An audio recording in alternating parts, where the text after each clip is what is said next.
Junior NTR దర్శకధీరుడు Rajamouli combination గురించి ప్రత్యేకంగా చెప్పాల్సిన అవసరం లేదు.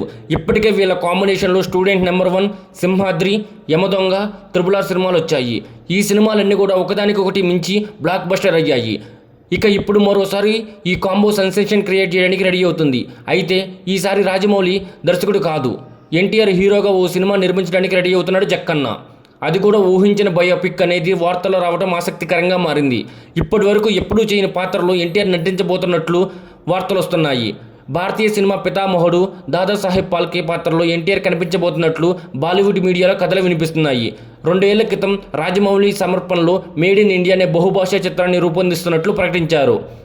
ఈ సినిమా ఆయన తనయుడు కార్తికేయ, వరుణ్ గుప్తా సంయుక్తంగా నిర్మిస్తున్నట్లు చెప్పుకొచ్చారు. నితిన్ గడ్కర్ దర్శకత్వం వహిస్తారని వెల్లడించారు. ఇప్పుడు ఈ సినిమా దాదాసాహెబ్ ఫాల్కే జీవితం ఆధారంగా రూపొందించినట్లు సమాచారం. అందులో ఎన్టీఆర్ నటించినట్లు వార్తలు వస్తున్నాయి. ఇప్పటికే ఈ ప్రాజెక్టుకు ఎన్టీఆర్ గ్రీన్ సిగ్నల్ ఇచ్చినట్లు బాలీవుడ్ మీడియా వర్గాలు చెబుతున్నాయి. ఈ పాత్రలో నటించడానికి ఎన్టీఆర్ ఎంతో ఉత్సాహంగా ఉన్నాడంట. త్వరలోనే ఈ విషయంలో క్లారిటీ రానుందని తెలుస్తుంది.